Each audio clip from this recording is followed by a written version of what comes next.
everyone, John Hunter here, slingshotfutures.com, and welcome to the daily futures and crypto market outlook for tomorrow's trading, tomorrow being the 28th of the month.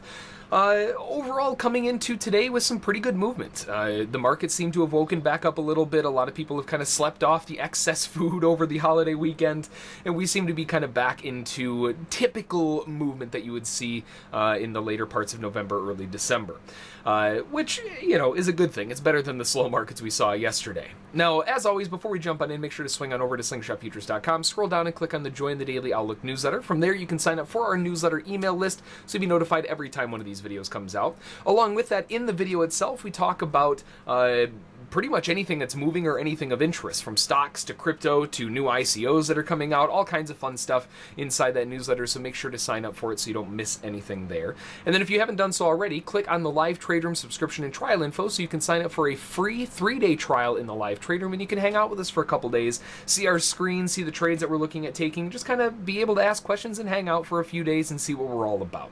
It's a good way to hang out and kind of get an inside view of how everything works and operates and how we analyze the markets and approach them and trade them and all kinds of fun stuff. So if you haven't done so already, make sure to click on that so you can sign up there. Now, taking a look at the euro, first of all, the euro is pulling back to that major level of support. We were looking at 88.15 for buyers to begin jumping in. Now, that isn't by means the only level of interest, but anywhere below this is going to be considered cheap for buyers to be jumping in for another push to the upside. And it did end up pulling back like we wanted to see, with two legs down, right? I didn't want to see this be one big spike down because we're likely just going to start breaking through. But now that we have a nice two-legged correction back in a major support, this is where we can start seeing the market turn back around and attempt those highs once again. Now, are we going to hit the highs? Well, maybe. But the major objective I'm going to be looking for is a retest of the swing before the breakout, right? The reason why I'm looking for that in this case is because we have this high that was put in, we pulled back, tried to break out, and failed. And when they finally were able to close above it, it immediately failed back down again. So very frequently, a lot of market participants will look at this kind of area and view it as kind of a zone. If it's inside here, they're going to be looking to take profits. So it becomes buying a zone into a zone to get out. And that's kind of the situation that we're looking at on the euro right now, and we are resting in support. Conservative traders will be waiting for a secondary bounce to try to jump on up and drive the market higher. Aggressive traders are already beginning to scale in, very likely, on this pullback. Over on gold, we have that pullback area, but it hasn't quite gone far enough, right? We were talking about how we're looking for a deeper correction, and if we load this up here, we can actually just adjust it so that we can put a 70% on there, which is what we were talking about yesterday. So we can make this a 70% pullback. Then it'll just be kind of the average, if you will. That's not right. Oh, I need 0.7. Let's try that again. 0.7. There we go. So that's kind of the average area that we're looking for a pullback to come down into. Now, you know, is it going to go exactly 70%? Maybe, maybe not. But, you know, give or take 5 or 10% on either side, we're looking for around a 70% pullback based on what previous market structure and market movement has given us. So far, we're getting kind of stuck, right? The market is finding a little bit of support off of these previous swings. We're running into a little bit of a floor that was put in earlier, and they're having a hard time around the moving average as well. They're just getting a little bit stuck is the best way to put it, riding the struggle bus. We're not going up, we're not really going down, we're just kind of getting stuck in the middle here. And with that type of scenario, there's not really much that's changed from yesterday's analysis. If we do poke a new high, then that 70% will be drawn slightly different. For the most part, I'm still waiting for that deep correction to jump into it around 81.6 to then push the market back up again. Over on crude oil, we are pulling back towards an attempted new low. They didn't quite get it. If we look at that new low, looking for a trap below that bottom, that's kind of what I'm really anticipating seeing, is a trap that forms to try to trigger in more buyers. That does coincide with the 200 period moving average, and that also lines up really nicely with a 3-push wedge bottom. So we have a lot of things stacking up at the exact same place, and that all floats around 57.38 or so for major support. So if we can get one more dip down to tap that low, we have a kill zone, a strike zone that's waiting just there to pop the market back up. Now, in terms of the overall movement, this is obviously a bullish rally to the upside. So in reality, I mean, seeing a pullback makes sense, and if we can get a trap below an obvious low, that adds even more emphasis to the upside to trap out longer term buyers. Maybe they bought down here or here, they're trying to trail their stop up along with price, and when they get tapped out, it's usually too early and they're forced to jump back in and chase the trade back to the upside, and that will just add more fuel to the bullish fire, which is really what I'm looking for. So at this point in time on crude oil, I'm looking for a trap below to around 57.30s or so to then push the market right back up and attempt those highs over the next few days. A couple levels of interest in between there. That previous swing high is definitely something we want to keep an eye on. It was a swing high, swing low, swing high, swing high. So if they are going to push back down to those lows, buying here and looking for partial profit, or at least some profit taking to happen right around 58 or just ahead of 58 makes a lot of sense for crude oil to the upside. And then finally, the S&P. Again, S&P had a really nice breakout rally to the upside. Everything is looking really good for the S&P. And most of the index markets, to be fair, everything is catching a nice rally to the upside. But they are pulling back towards the end of the day. The NASDAQ, the heaviest of the pullbacks. Overall, you know, looking across the board here, we're not really up or down by much. We're only up 0.3% on the S&P and the Dow. The NASDAQ's actually down 0.3% with that heavier drop at the end of the day, considering it wasn't propped up by any big rally into it. And really, this kind of looks like what we had back here, right? We had a lot of these big, strong bull spikes, and they led into some decent corrections. And now we're getting another one. So it wouldn't be a surprise at all to see this correct back. A couple areas of interest, of course, the previous major swing high at 26.05, but also looking at this as a potential retest of some form of a wedge top. We can see a wedge top coming across here, and it fits pretty well. If we were to drag this down to the earlier wedge top, which actually even looks a little better with that stall there. If we can get a pullback over the next few hours to get into that area at around 26.05, now we have two different levels that are stacking up on one another. And if we draw a fib from the low to the high, just eyeballing it, that's about a 61.8% as well. So you have a lot of things building at 26.05 for at least a scalp move, if not a little bit more. Traders could be looking for a bounce at 5.5 up to around 12 for that move, kind of where we stand at the moment. Now, a lot of traders might view this as exhaustion. We've gone really far, really high, and really fast over the past several hours. And a lot of times with exhaustion, buyers who've been in this move for a while see that as an easy profit-taking area, creating a little bit of a heavier pullback. So although we do have a major level of support at 26.05 half, don't be surprised if it wants to go a little bit further to maybe 25.98, 97 or so for a secondary bounce zone. That's going to do it for the outlook for the futures side of things. Now, tomorrow, in terms of news, we have 8:30 GDP for Q3, forecasted at 3.2% out of the U.S. At 9 o'clock out of England, we have the Bank of England Governor Carney speaking. At 10 o'clock, we have Federal Chair Yellen testifying at 10. And also at 10 o'clock, we have the pending home sales for October, forecasted at 1%. Previous was 0. So quite a few things going on at 10 o'clock tomorrow. And then at 10:30, we have the crude oil inventories. Inventories are forecasted at a negative 3.15 million. The previous was negative 1.85. So we'll have to see what they want to do there.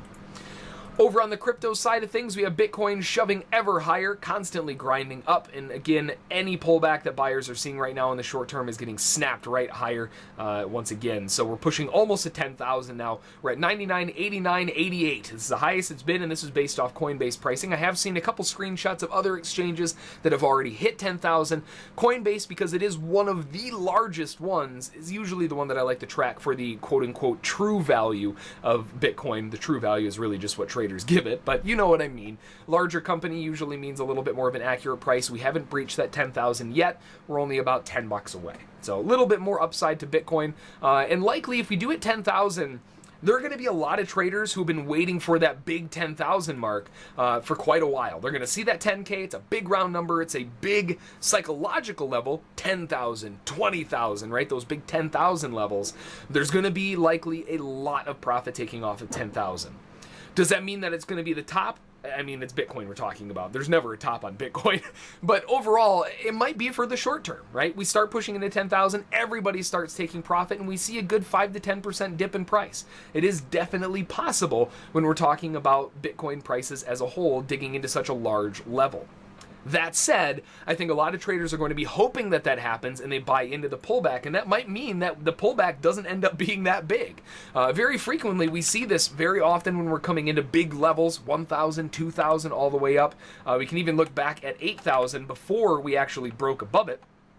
That's right there, where the market comes up and just misses it. If you zoom in, it missed it by maybe $1 or $2 and pulls back a good 5% or so, and then it finishes the job, right? The same thing if we look at 9,000 was a little bit of a different story that just smashed through it. But you can see they did start pausing a little bit before then, and now we're edging up on 10,000, not too far away. We could see another stall before that finalized rally. But either way, definitely looking for 10,000, likely in the next few days, maybe even shortly after I'm done recording this video, who knows, but definitely around the corner for Bitcoin. A lot of buyers are going to be looking at this thinking, okay, well, they're probably already in. They bought back when we were talking about it in the 5,000s. They're just kind of sitting on hands, right? We're up 2 times the original entry point. Even if they got in with a breakout above, 8,400 or so, they're still up 30-40% from that move. So when we're looking at this kind of scenario, a lot of traders are just going to be sitting on hands, maybe taking some profit at 10,000, but they're not going to be reinterested in buying more until we start getting a bigger dip. And that's really what we're looking for, is the next big buying opportunity. And that's not going to be until around 94.4360s, if not a little bit further, right? That deeper 5 to 10% pullback would be pushing price closer and closer to 9,000, where we start seeing a lot of interest. So 94.43 and 91.95 are going to be some larger areas of interest there. Over on Bitcoin Cash, floating right at 15,000. We had a big snap down to the 200 period moving average, the exponential moving average. It was immediately bought right back up again, likely for the reasons that we talked about yesterday. It's below the range. Buyers are going to be buying in below the range to shove the market back up, and it was met with an immediate bull response right back higher again. Not a big surprise. In the overall movement that we're seeing right now, I think a lot of traders would rather wait to see one more attempt at the lows. Maybe this ends up being a channel of some sort, maybe a wedge. Either way, I do have to assume that there are going to be a lot of buyers waiting for a low below 1440 so they can buy in at a slightly better price and then look for that rally up to around 1700s again. Over on Bitcoin Gold, kind of the same scenario. We did test the range lows. It was immediately bought up for a good, a really, actually halfway decent bounce. That was a bounce of about 7 or 8% to the upside before it dipped back down again. And now we're trying to pop back down through the lows. Big area of interest being this major swing low that was formed at 319.93. If we can start breaking through that, anywhere underneath the range low, first of all, is considered sale pricing. But if we can start getting below 319, then we're looking at wholesale pricing, and we start getting some really nice price projection points to the upside on really nice entry points. Now, if we look at the fibs to the upside, we can also line these up. I still have that 70% on there. Let's get the other fibs on there just like normal. There we go. Get all those. Good. So the next area, of course, would be the 50%. And looking back, I don't like fib levels by themselves, but if we do look at the 50%, we can see that this level has been no joke. It was the double top high from back on the 13th. We pushed into it again on the 22nd to 24th, and it held it the entire time. And now that we've finally broken above it, that could be an excuse for buyers to jump back in at about a half off sale of that most recent rally. So we do have a couple levels of support below us, but as long as we're below the range, it's going to be considered on sale. Over on Ethereum, still getting that pullback, not deep enough for my interest at least. We are starting to see buyers stepping in, but what I really want to see is that dip down to that major blue zone support.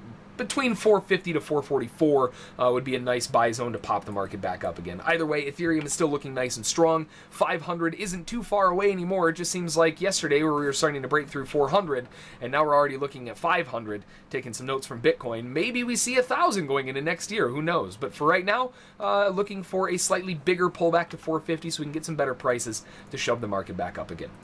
And then, of course, there's Litecoin breaking out above the highs once again. Little range that we formed inside of here has broken to the upside. So with that range formation, instead of looking to buy these levels down here, we might not get that pullback.